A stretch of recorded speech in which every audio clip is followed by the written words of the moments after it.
All right, we are live right now on Twitch, WTMNet, Twitter, the WTMNet Network, at WTM Network, and the WTMNet Facebook page. I am your host, Sean Garmer of Soccer to the Max, and here with me, Erik Watkins. I We have to kind of fake. saw this coming. Yep, I did say, if there was going to be a loss, it would be at Panama. And I said it, if there was going to be a time where they only get the 6 points, and I mean, it would be here. It would be here. And to be fair, though, I didn't expect it to be this way. I did not expect this. And I had to kind of fake excitement here, but um, this was not the way you want the team to play. And it's different because you saw this is much more like the El Salvador games. Hmm. You thought you were kind of done with this when it came to the team. Sorry, I'm kind of echoing through Oh, your side there, Erik. So, you're fine um, on my end, yeah. and I got Well, I'm not everything. hearing you from my side. I think is what it is. I'm not sure.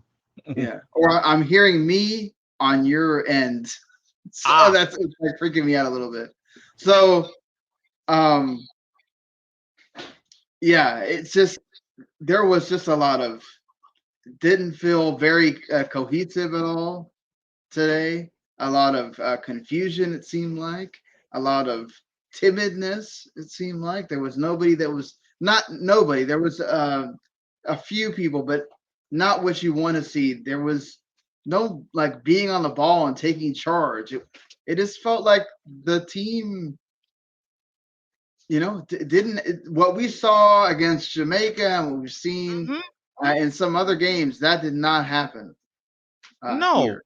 Well, with those two games, we went out early and we put our stamp on the game. We put for those matches our will into it. Now, you can call it high flying in a sense, those first couple of minutes, because with all the different touches, the ball barely hit the ground, which amazing in its own right. But then after that, that period where it's like, okay, you expected both teams to settle in, they did, but it always looked like Panama, home crowd and all, give them credit. They're like, okay, we're gonna take advantage up this right side. We're gonna take advantage playing up maybe just a little bit higher, making sure we have that control in the midfield a bit more, kind of force the chances. In the US, never really fully responded. For the longest time, it felt lucky because the longer it went nil-nil, 45th, 50th, 50th, 5th minute, okay, you figure maybe with a couple tweaks, we could nick 3 points or at least get the draw. But Yeah. then the corner happened. They got that goal, which even with mean, Zardes they in were there, honestly lucky not to get the goal earlier yeah, when I think it was Quintero had it go off his foot, or he missed it with his foot, and it went off for a goal kick instead, because that should have been 1-0 right there. yeah. And George Bello got caught not coming over.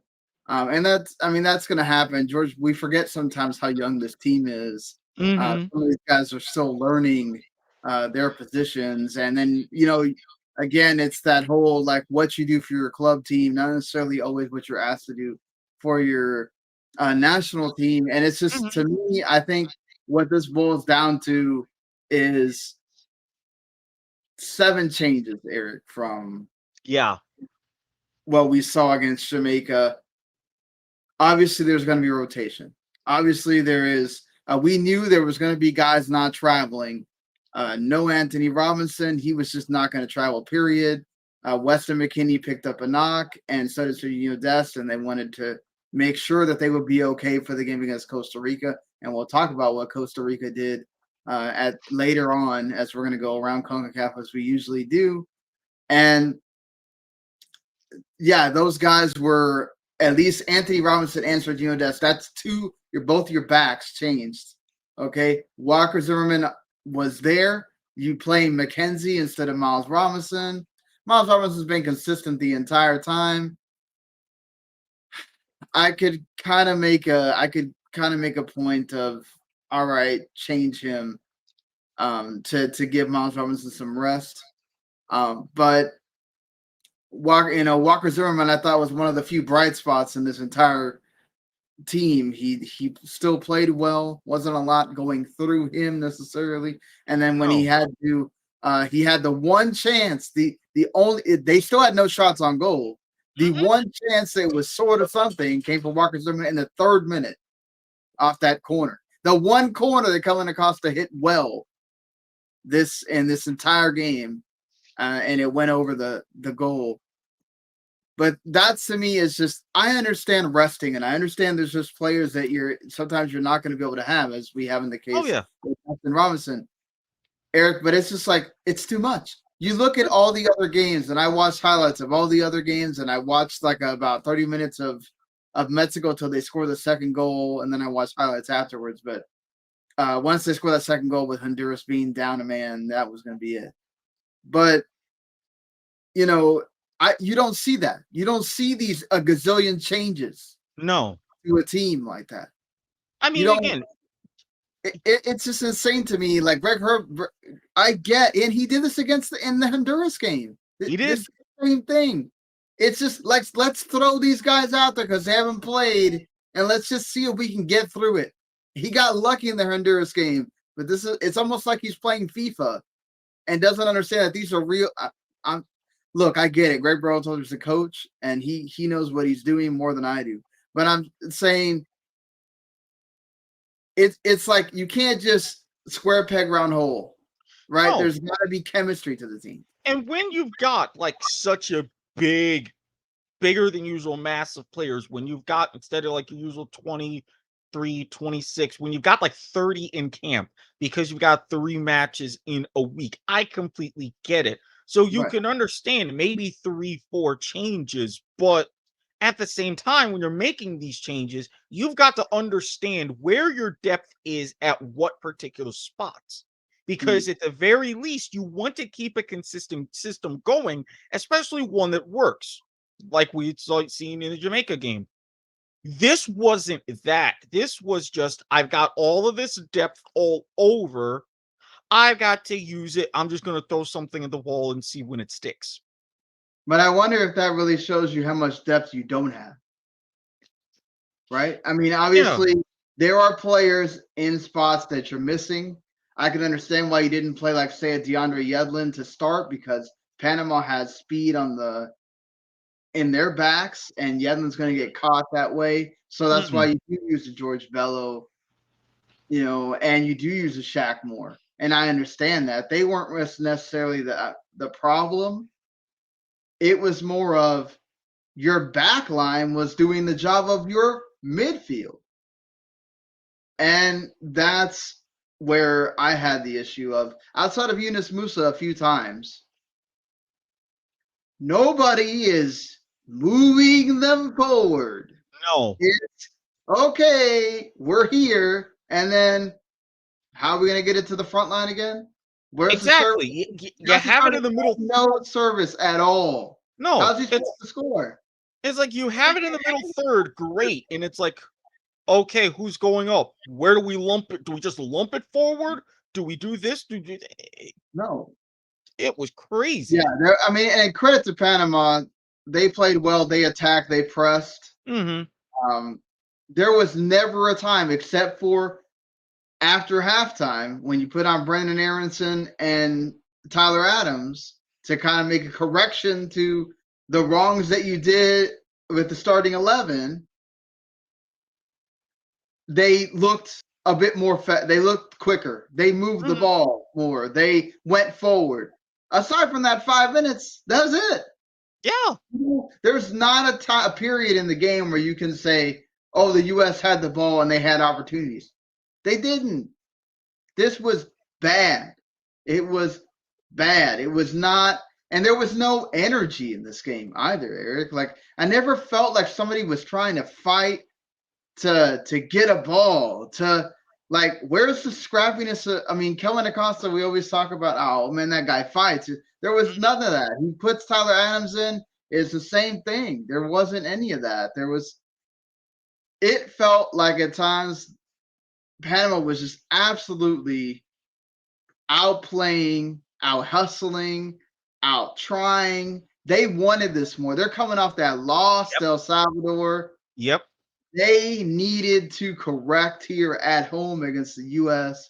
They knew the U.S. could be vulnerable. They're coming off that high with not a good Jamaica team that they're playing. And they beat them 2-0. Great. But I think there's a correction that a lot of not only the players but Gregg Berhalter has to go back and make once again of you have got to understand that at some point you've got to have a spine of the team. Mm-hmm. And even though you have rotation, you can't rotate, everybody. This is World Cup qualifying. Yep. You don't have an Andorra or San Marino that you're playing here. These are all extremely capable opponents that you're playing.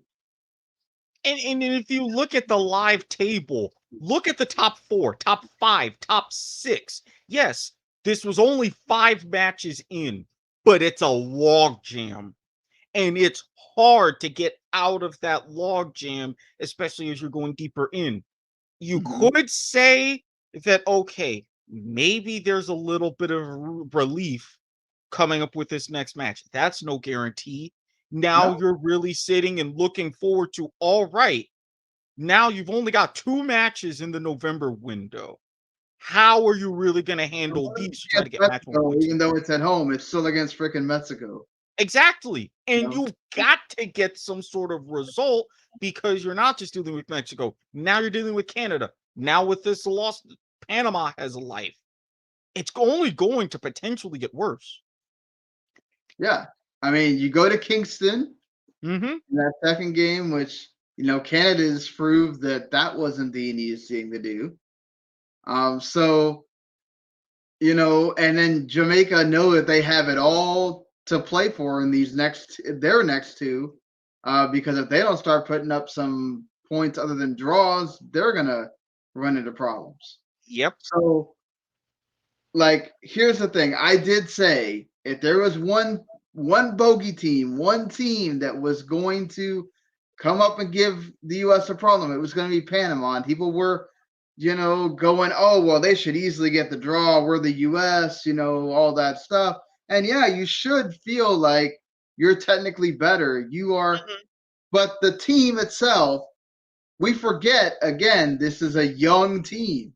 They don't have that experience yet of, they are sitting, they're bringing 5 or 6 guys at us.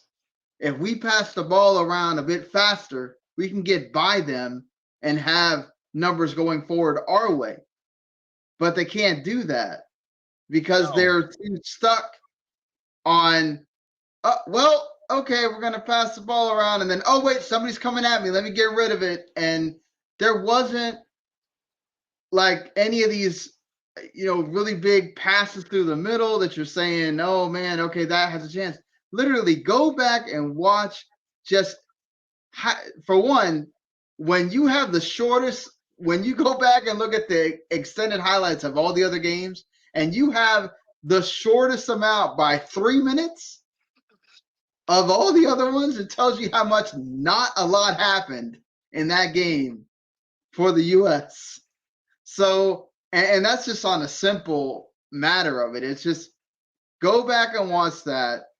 Outside of the Walker Zimmerman and then the one where Ricardo Pepi comes on and then kind of just try to make something happen and shoots it into the left side and it barely misses. That's it.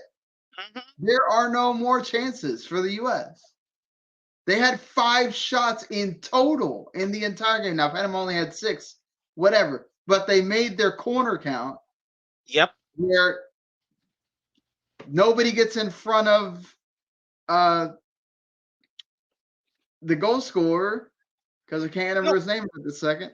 yeah, And Josh and Gardner, I think, actually knocked it in. yeah, and with that one, if like looking at it and seeing that, I could tell Zardes had it mistimed. In looking at it, especially live, it almost looked like an Olympico. It was that They precise, and the tried marking 2 was that strong. Olympic before that, Yeah, and Matt Turner was able to, like, knock him away or whatever. But, well, the first one, I feel like he didn't really he kinda flailed at that one. But it's like, still, he was able to get him away, and then you have that, and it's just like Panama knew exactly what they wanted to do. They knew that they didn't have the size. They put it right there on the front on that post, the first, the near post, and were able to get exactly what they wanted out of it, and they got the goal. And it's just like, again, you didn't feel the entire time. if I remember right, it was Godoy who scored. Yeah, Godoy was. Yeah. I was saying Godoy in my head, and then I Mhm. was like, wait, they don't have a Godoy as well, and it's, oh yes, they do. So, but my thing is too. It's like, it's one thing to feel the way we feel, right? As we feel is Mhm. like, okay, U.S., you should be able to, with the time you have left, let's start seeing some chances. You still feel confident, right? But it's like, Yeah. there was no urgency. There was no, No. oh man, we gotta go, we gotta go, we gotta get the ball, we gotta step forward. There was none of that. It Even was with it was just, let's keep doing it. Let's yeah, go. Like, even as you said, when they made the triple sub and you had Yedlin and Pepe no, come on, and Ricardo Pepe. I think I was gonna bring up here too, Eric. They got lucky when Mhm. Kelvin Acosta and Cooper hit heads Yeah. that Kelvin Acosta didn't get knocked out for this game. Oh yeah. I don't understand the triple sub in the 65th minute. Like, why don't you keep one around for in case something happens? Or later when you really need to make a change. It's like, I don't get this, and I don't get the halftime subs constantly either. It's like, you're not going to try to see if you can talk to them, change some tactics, and go on and see if you could do something in the first 10 minutes or whatever. It just Yeah. feels like it's like, well, I've got to overcorrect immediately. And yeah, it worked for like 5 minutes again. Yeah. But this It is the only problem. worked to a point, and that was it. He tried to overcorrect just like he did in Honduras, and thinking, okay, well, if I correct now and bring on almost everybody that I brought in the Honduras game, they'll fix it. And that's the problem. Didn't happen this time. No. Right? No. And they weren't even close. It's not like, oh my God, they had 2 or 3 that, holy crap, if they would have just gone in, or we got undone by the referee. There was nothing you can point to and go, oh yeah. No, none of them worked. Panama And did pretty much the exact same thing. The only yeah, little bits of differences I saw was instead of attacking primarily more along the right-hand side in the first half, right down the left, a little bit along the right too. But it's like, okay, yeah, well, they Garmer haven't changed. like Why 2 do or 3 we? chances. The number 17 Gondola, he had, and Quintero was amazing. He had so Mhm. many opportunities where he just went right through the like, he just make a pass. It was right to the Gondola or Blackburn or whoever up front, and they were there. And Matt Turner had to make some saves in this game. This was not like the other games where not much to do for Matt Turner. This was a match where he had to be turned on. And I think you saw some of the shine come off Matt Turner a little bit with the, how we talk about everybody loves Zach Steffen because he can do a lot of stuff with his feet. Oh Matt yeah. Turner, that's not one of his strengths. And you saw some of that today. When he was in desperation mode, he almost made a huge error, kicking it right to one of the Panama players. And if it wasn't because, he had a defender right there to help him, it could have been really bad. And he made a huge save on, I think it was Gondola, that went right up to him, and he used his arm to make the Yeah. save. It was right point blank right there. You think, okay, great. That was a great moment. But again, the fact that you relied on Turner to bail you out in that moment, which That ball just goes a little bit different. He's right there for a rebound and can Yeah, go I over. mean, you always need your keeper to make some big saves sometimes. Yeah, But I feel like that's just a matter. Like I almost feel like the having to change your back line. That's not really Gregg Berhalter's fault, but that is where you make a decision of maybe I need to try something a little bit different, knowing who I have. Is my job to try to just start whoever, or is my job to win? Your job's to win, right? exactly. So if you're limited to certain players you can't play, you still need to go out and try to put out your best 11 that you have available to you, along with thinking about who they have on their end. And it's Right. like maybe this is where you change and you play a back three Yeah, and where you have more center backs. I was just about to get to that. If you know you have deficiencies on your back line, it's like, okay, I can't play a back four.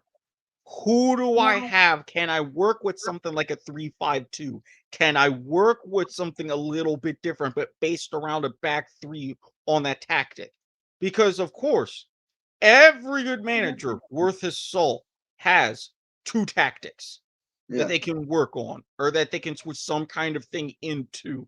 This is one of those to where I think lack of either knowledge of one, coming up with one, whatever, but lack of having that tactic to switch to failed. yeah. And it's not like that, it's the trying to overcorrect yourself too quickly Mhm. burned you because what did you have to do? You had Walker Zimmerman up front for like the last 15 minutes because he was cramped and couldn't play defense. So that's not good. I mean, he's your No, one consistent defender that you could count on in this entire game, and you have to have Tyler Adams go play center back, which totally discombobulates the entire thing that you're trying to do.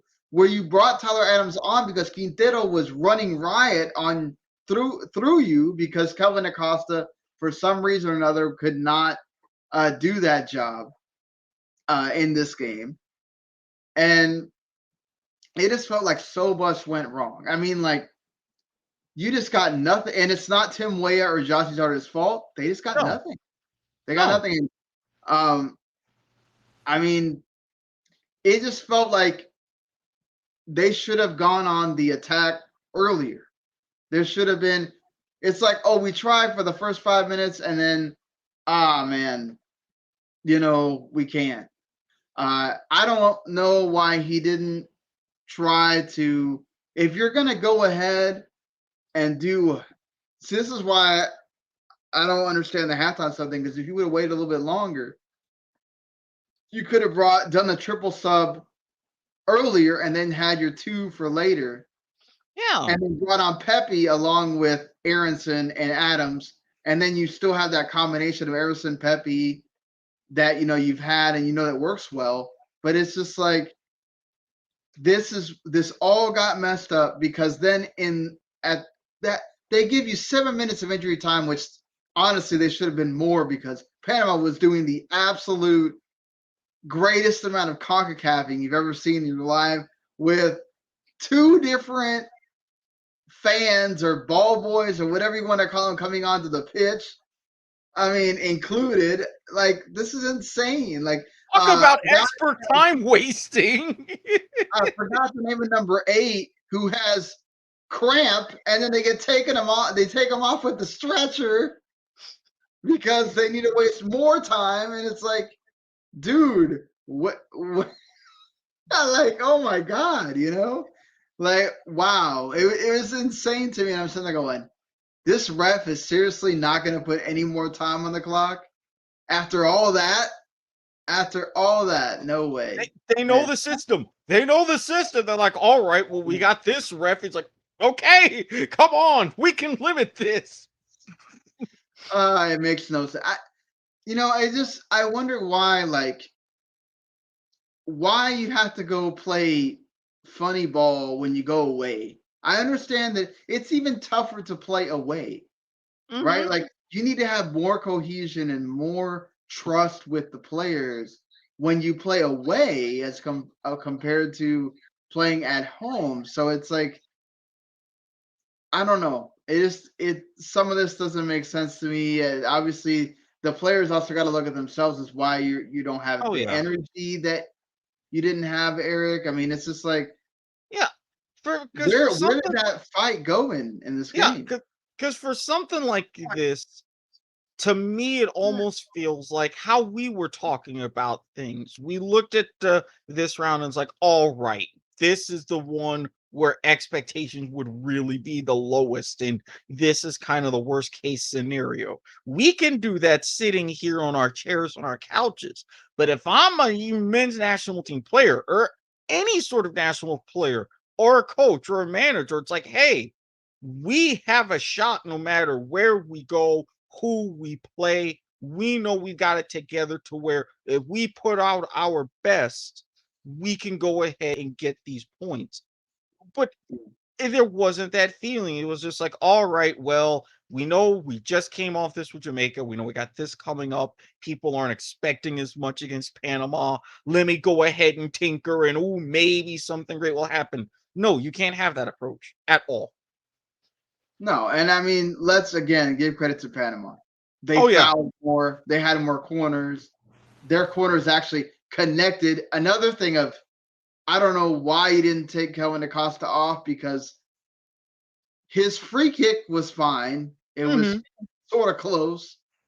The one corner at the beginning of the game, the rest were awful. He couldn't get past the first guy. And it's like, corners are super important when you're away. Yep. Like, you're not creating, you're not generating much of anything. Corners are where you can level it, get your point, and go home and go away. And we're talking where it's a different narrative, right? We're talking about how they got a result when they were playing badly. This is where you're pointing at and going, again, Gregg Berhalter needs to read the room. And I get it. Maybe he has faith in certain guys and he wants to believe in them and everything else. But it's like, start seeing what isn't there.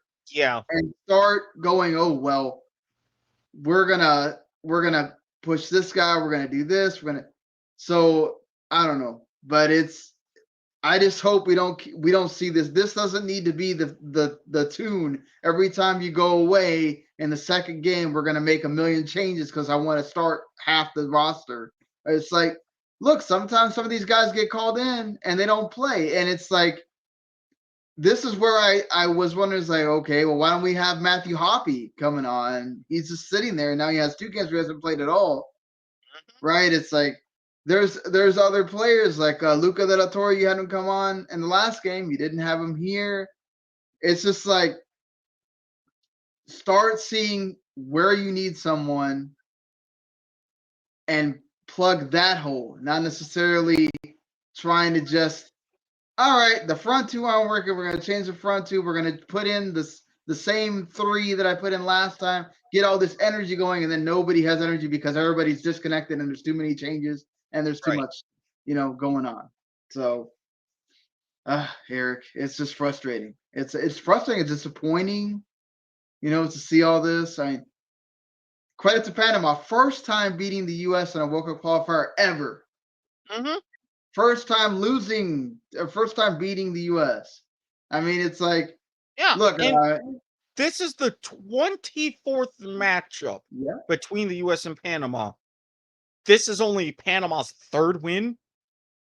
3rd. They stepped up. All credit to them. Their second win. I think their other one was in the Gold Cup.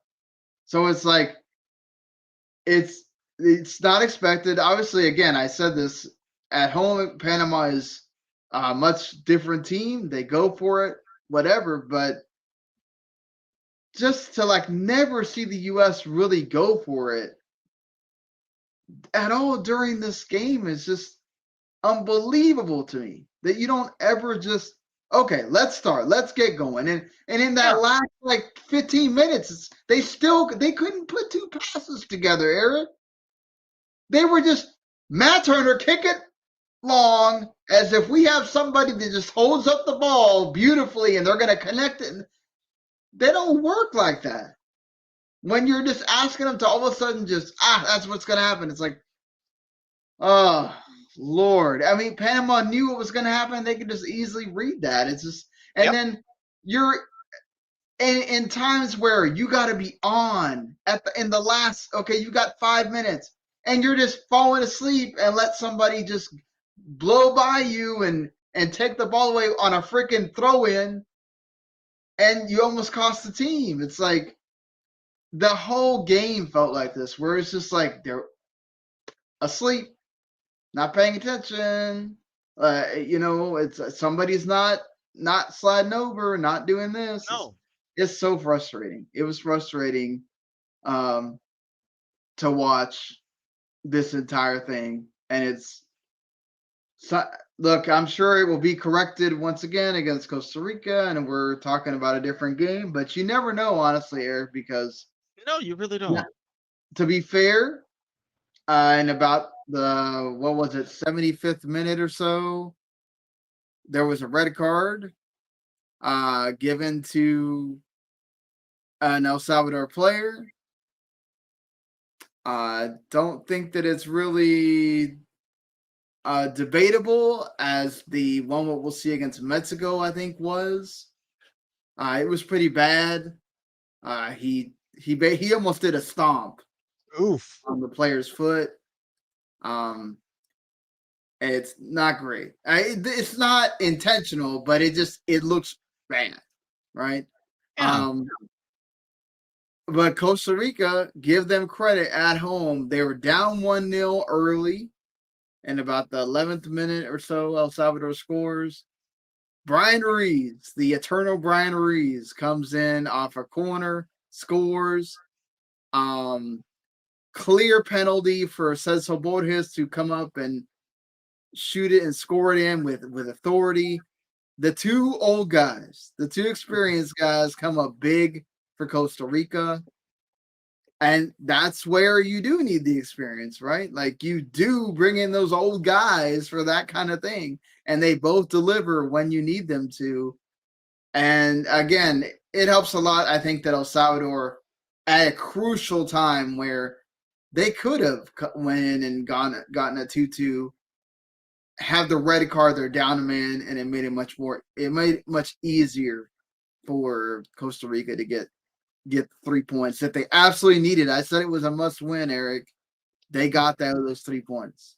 Yeah, it's because they knew, and I had mentioned you don't get this, then you collapse against the US, you're all but dead. But now it's like, okay, we go ahead, we're at home in San Jose, we battle back, we see what the US did. It's like, all right, if we can do this, we know we have something. Now let's take it to them and show them why the Ticos have been in force for so long. You don't want to play a team with that kind of mentality on top of what talent they have, because they were struggling. Now it's like, okay, they've got something on their side. And they They still had have a very big moment capable of players. adversity. Mhm. They still have very capable players. Yeah, they do. They don't have the all-star lineups of Canada and Mexico, but they still have some very capable players. And you do need to be careful of. It would have been much different to have them coming off another draw or another loss, and you're just kind of like dealing with a very perhaps demoralized team. This is a Costa Rica team now that feels like they have life. And you think about they get another point here against the U.S., or perhaps they even shock and get a win. You're talking about having 7 or 9 points, and you're right there in the thick of it for being at the top again. So, this is something where the U.S. really has to be on it. I mean, obviously you're at home; it's a different deal, but still, you can't let your guard down just because before this game Costa Rica was one of those teams. I mean, they went from having only scored 1 goal the entire qualifying to scoring 2 in 1 game. So, much different thing for Costa Rica here, but props to them for going out there and getting the win that they needed. Same thing happens in the Mexico game. Mexico were up 1-0 going into halftime. Honduras has some chances that didn't go their way. And then in the 47th minute, Minor Figueroa gets the ball, but also takes down Raul Jimenez. They call it a dogzo denial of goal scoring opportunity. He wasn't as close to, say, Brendan Aronson or Paul Arriola was when Jimenez gets taken down. But I don't know. It's almost to me like the Brendan Aronson one where you could call it a foul if you want to. You could also not call it a foul because he gets the ball. Right. But he went ahead and called it a foul, and he did the letter of the law thing where you're supposed to give him a red, unlike the Grenada referee in the Jamaica game. But, man, that was harsh for Honduras. It really was. And I'll go back, see the replay. But if it's a moment like that, I look at it and it's like, okay, if you make contact with the ball, especially first, to me, even with positioning and stuff, I get it. It's not a foul. Yeah. I don't necessarily call that a foul. But again, if it was that kind of bang, bang, you do that, it's one of those things that sucks. But as we talked about, where's VAR? That's another one of those to where VAR could have settled that out. Exactly. But there's no VAR here, so you're just having to go on the referee's decision.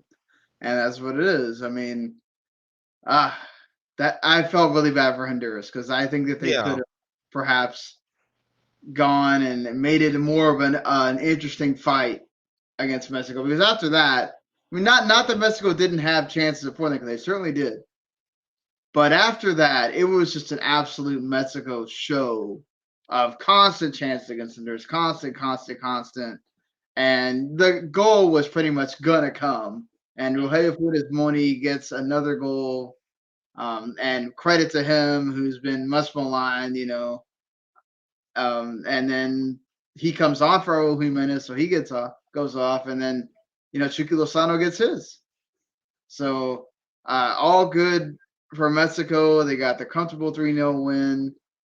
And, I mean, things look good right now for them, leading the table by 3 whole points over the U.S. because they lost, and over Panama now, who the U.S. only lead Panama by goal difference now.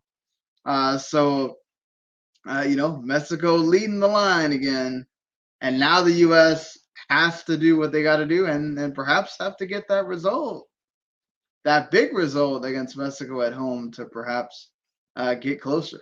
So, that's the thing is that's the kind of things you put yourself in when you don't get the points where you need them, Eric. And speaking of getting points where you need them, Canada, as much as Jamaica is a really tough team to play and you're in Jamaica, I think they got to feel like you dropped 2 points here.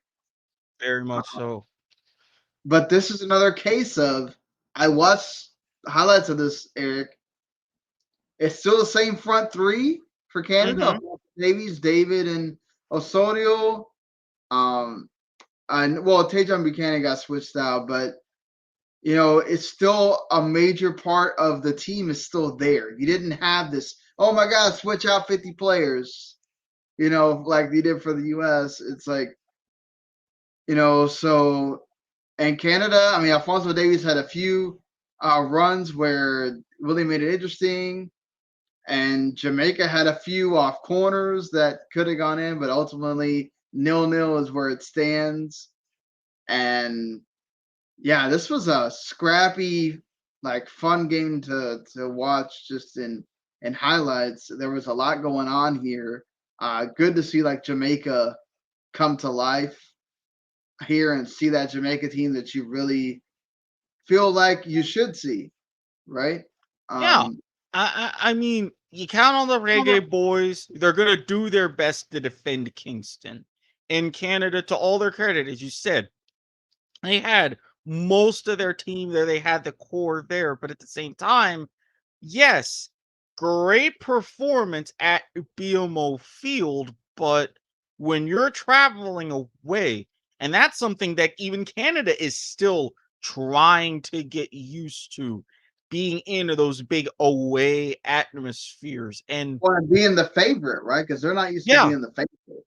yeah, Yeah. exactly. So with something like that, it's a separate issue of mentality, which being away as a favorite, as you said, they're still warming up to that idea. But the fact that they were still able to scrap right with Jamaica, that's still a credit to them and hold on to a 0-0, because that's where you see a beginning. So like, all right, next time and going forward, now we know how to better handle this.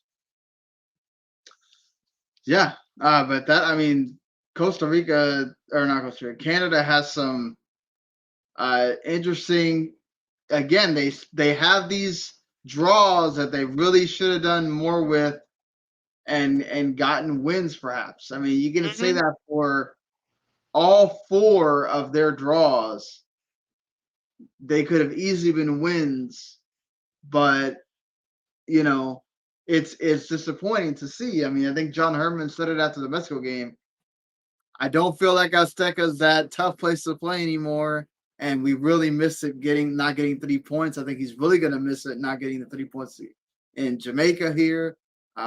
Could have got the 3 points against the U.S. as well, and Honduras I think is another one at home to feel like he didn't get the 3 points when And your goals are even giving up penalties. Yeah. Yeah, and even just converting 2 of those into wins, look at where they would be and how the table would be sitting right now. Exactly. Yeah. Think about that. You're sitting there in second, very close to Mexico. So yeah, I think those are the things when you're, these leading countries. And again, to be fair, Canada's got to get used to that. Mhm, they It's do. hard when historically this team has been, yeah, they're kind of middling, or oh, we have this golden generation, and now it kind of went by and nothing happened, and now oh, we're supposedly in another one, and then Yeah, now what? It's like to accept that all of a sudden, but Panama had to deal with that too, right? Panama went from not being a whole lot to all of a sudden, oh, now they're the kind of the big, one of the big teams in CONCACAF, right? And they had to yeah, get used to that. So now they're doing their thing, and that's another thing too of going back to the U.S. game. If you go and watch that Costa Rica Jamaica game, that's the way this game should have been with U.S. and Panama. And mhm, I felt what's missing is there was back and forth there. There was both teams having chances. It was very much one-way traffic for Panama. Not the whole game like Mexico, but there was the one-way traffic, especially in the first 45, where Panama oh, had yeah. more energy. But Lot it's of one-way the traffic. thing. The U.S. didn't even take advantage of the fact that Panama was obviously losing steam by the time you get to the second half. They didn't take advantage of that either, and they lose. And again, Gregg Berhalter has to go to that drawing board. Obviously, he gets a lot of players back. He gets Weston McKinney back, Anthony Robinson back. He thinks Serginho Dest will probably be back. Let's see. Again, Costa Rica's an interesting team. Which Costa Rica are we going to get? Could very well, a lot of people are probably thinking, okay, they're going to go back home. It's going to be another comfortable win. I'd say watch out. You could definitely this could be a barn burner, It could. depending on what team shows up. And especially Absolutely depending could. on what U.S. team shows up. Because right now, don't know. No. Right? And Don't if you know. get the winners against Jamaica, or the one that they know they're expected to get this result, and expectations are high, then that will make things easier. But at this point, this is the last hurdle. And again, thankfully, after this, it's going to be a bit easier in November. And then from there, you've got a few more months to go ahead and retool. But let's still get through Costa Rica first. Yeah, I mean, I wouldn't necessarily say it's easier. I mean, yes, That you have Jamaica. easier in the sense not of opponent, but Right. timing and strategy. Instead of dealing with the 3 matches, you only have to deal with the 2. Yes, one of them in particular is massive, but planning for 2 matches in a window is entirely different with these rotations and Oh, right, things. certainly, You yeah. don't have to have that third match where you feel like you can fiddle. Yeah. And you can't fiddle too much, but I mean, you're going to start your big first team against Mexico in that Of course. game because that's going to be the highlight game of the entire window. Everybody's going to be the eternal rivals, all the stuff that they're going to be, bringing about or whatever. So, I mean, who who do you want to see in this last game? Uh, Whether they come in or in that starting 11, who do you want to see? I definitely, especially after their combination against Jamaica, I definitely think with 2 players in my starting 11, Ricardo Pepi and Yunus Musa. Now, and I know even with everything, but for someone like that who knows how to scrap, you want someone like Musa who isn't afraid to take some more of those potentially bruising runs up in the middle. And plus, with Pepe, his height and just his sense in the Yeah, 18, where the ball is, where he needs to be, you've got to have someone who's much more clinical, especially if you're trying to sap the game early. I think you put those 2 on, they link up for a big chance in the first 10, 15 minutes, you can breathe a bit easier. yeah, I think definitely Pepe's got to come back in for sure and start. I would love to see it be Matthew Hoppe, but I feel like Pepe in the form that he's in, you've got to because you need to. For one, you need a damn score in the first half, for God's Yeah, you sake, do. You do. right? Like, stop having these nil-nils going into halftime, and then we're gonna course correct, and then we're gonna do it all in the second half. You can't do that every game, especially No. not against the opponent you're gonna have in the next game. After this, like again, Mexico's no va a perdonar tanto. Like you gotta get on it. So I feel like for me, you definitely got to bring Pepe in, but I would love to see if, say, Brennan Aronson or Pepe aren't like working out or whatever. I really hope Matthew Hoppe gets in at least for 30 minutes. Yeah, 20, 30 minutes. Get I want experience. to see him play in a World Cup qualifier against some tougher opposition. Definitely Yunus Musa. Again, like that's the problem with like they've played. Some of these guys have played these 2 games, so how much energy do they have? Um, I think this is a time for. I feel like if you're going to do the 4-3-3, then you know what your midfield is going to be, right? Weston McKennie, Yunus Yep. Musa, and Tyler Adams. That's your Yeah. midfield 3, especially because McKennie didn't play and Musa has been your most productive midfielder out of besides Tyler Adams. So at least productive in that you feel like there's an energy, there's somebody trying to get something going there instead of just kind of doing their thing. Where this is, I feel like Leggett didn't do a whole lot, and it was weird to not have seen Gianluca Busio yet, and he might have worked. He might have done better to have played in this game against Panama. But I feel like we're gonna get the normal starting 4 for this one. Both the Robinsons are gonna come back, and you'll get Cesar Dest back as well, unless he's got an injury that keeps him out. Then I guess you would see perhaps a Yedlin start this time. But I feel like Walker Zimmerman has been so good. I don't think you can take him out. Mm-mm. And again, you got to have stability. So I feel like you got to have Miles Robinson back in there with Anthony Robinson as well. Even though you could make a case for, is this a time to give Chris Richards a shot? I was surprising to me that you didn't give Chris Richards a shot against Panama if you're gonna mess around with the back line. I get it, McKenzie played a game for you last time, but he's here. He plays from Hoffenheim. Somebody to think about. Yeah, well, I mean, I Yeah. said this the last time when we were having the same situation and the same conversation about Ricardo Pepi. Watch go ahead and Berhalter. All right, gonna start him in that final game. Maybe he does decide to start Richards in this final game for this window. This seems to be that sort of a pattern of his. Why I Yeah, don't I know, just but don't think we need to be playing around too much. It's like you still no, need to be yeah, I thinking about complete again. Costa Rica is no slouch. no This is slouch at all. I completely agree. You have a solidified back four, use it. But like I said about that in this what if situation, I'm getting the same kind of what if vibes. I don't know if it's going to work as well, but yeah. maybe this time he proves me wrong. Is there somebody you don't want to see, or you think kind of needs to take a step back? For me, I feel like give Kellen Costa a rest.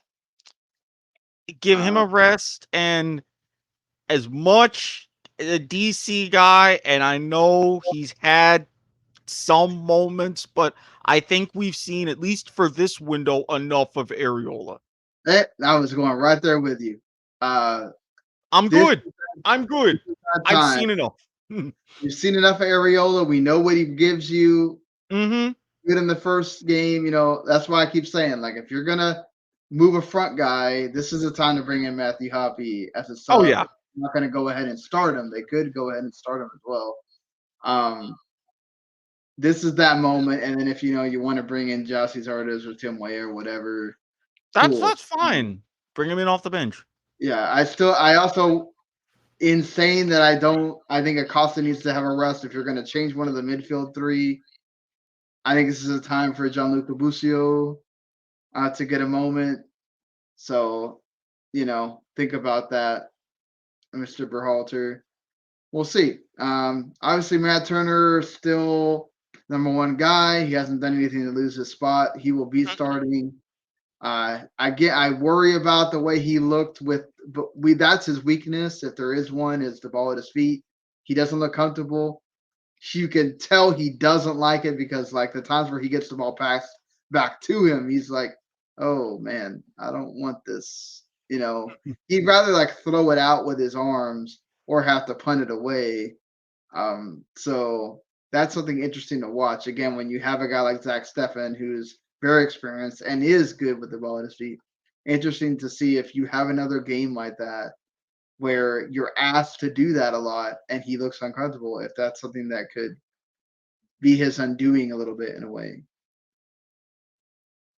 But anyway, I just to finish that, it's something that we don't normally do, and I kind of wanted to do it since it is the last game in the window. But definitely, I think if you walk away from this with anything but 3 points, I think you're looking at some interesting Got possibilities. question marks. Gregg Berhalter, definitely. When you've got Mexico coming up in the next window, day after Veterans Day, whoosh, whoosh, whoosh. Mm-hmm. I don't want to shudder to think the thought. I think they will keep him on because again, like I think he'll definitely stay on till the end of the year, And this, regardless. yeah, this is what But my thinking is too. You're going to have question marks going to November, but depending on what happens in November, you'll have what, 4 months until the window in March? well, no, they had that one game in January, right, against Honduras. I'll check on that.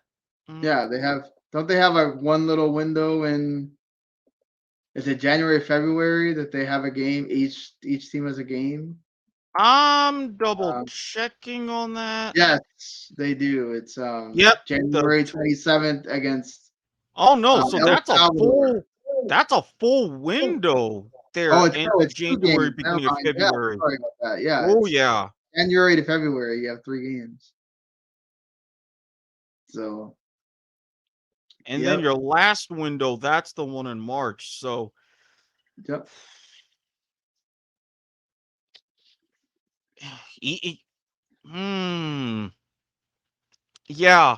Yeah, but it's Think still far enough away where you could, if they want to make a change, that would be the time. You have the Yeah, holidays you've got and 2 everything that, months instead of 4, which yeah.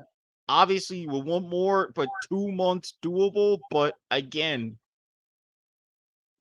it's this game right here and the 2 against New Mexico, and after that, it's up in the air. It's up in the air. It certainly is. It's, like you got some tough games. These are but again, you're at home. You're supposed to get 3 points at home. Mhm. So, you need to go out there and do what you're supposed to do, whether it's 2-1, 1-0, 3-2, whatever, gotta get it done. So but yeah, Gregg Berhalter knows that you gotta redeem yourself here. The team needs to redeem themselves here. Yeah. So It's either it's redemption or the clock starts ticking. Simple as that. yeah, big time. So all right. Until that's gonna be it. We're not gonna do 2 shows here. That's pretty much gonna be the thing. If I think for next time, it's what is it? November. Yeah, that's a Friday and a Tuesday, right? Mhm. So yeah, we won't run into that problem. But if there's ever a qualifier or friendly or whatever, we'll only do 1 show. Um, did you watch any of the Nations League final? I did not watch because I had a few other stuff going on, but I did see some highlights, and I do want to say félicitations à l'équipe de Le Bleu Française. Vive la France! Okay, I mean, to go 1-0 down pretty quick, and then Benzema with what a freaking hit that was! What a goal! And then Mbappe getting it in there before in the 80th minute to get the second goal. Um, big win for France, and Yeah. I mean, yeah. in the span of a week. And what a save for Deschamps too, because there's so much crap that he's taken for the way the team has played in a lot of World Cup qualifiers, Oh, and then yeah. he goes and wins this thing. Yeah, because in the So span of a week, you're facing Belgium, #1 team.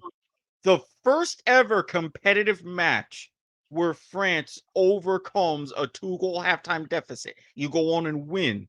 Then you go right ahead on a win again, capture your first major trophy since the World Cup. I know Deschamps just wiped his brow. yeah, Look at me talk about now! relief. Ha Talk about relief. ha! Yeah. And I wonder if this is going to fuel those rumors again for Roberto Martinez to Barcelona, or if they're going to really fight for him to stay into the World Cup um or whatnot. But I bet that's going to help those rumors swirl because it's another championship that they don't win, Nope.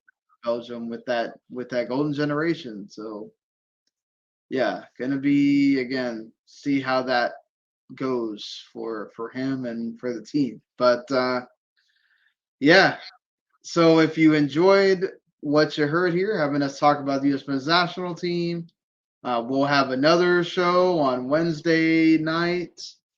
Um, I have to work, unfortunately, so it won't be until at least 11:30, 12, because I'll have to watch the game while I'm working. But Yep. um, And since it's a yeah, Wednesday, that'll be right after the kickoff, so the timing will be fortuitous in that sense anyways. oh, yeah, for sure. But remember, that's an early kick again, right? It's another 6 o'clock game, if I'm not mistaken.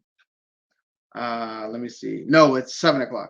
7 o'clock. Yep, 7, Uh, so not and this too time bad. Mexico's playing the late game. They're not doing the whole like they did today, where they kind of had them all be around each other, except for Mhm. Mexico started an hour later.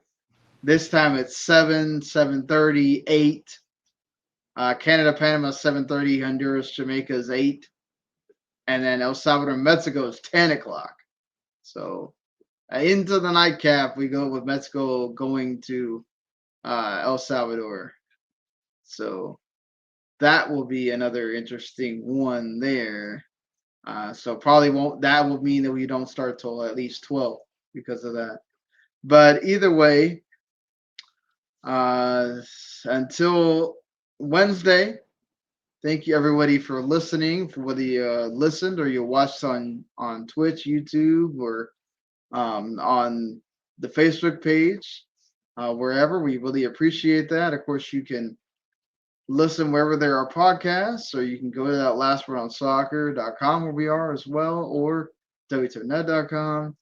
Go subscribe to the whole WTO Network. You get everybody's shows, along with the Video Games to the Max that we just had an episode. Erik's Life is Like a Game Show and the kickoff. We'll have plenty, I'm sure, for them to talk about after this week of NFL games.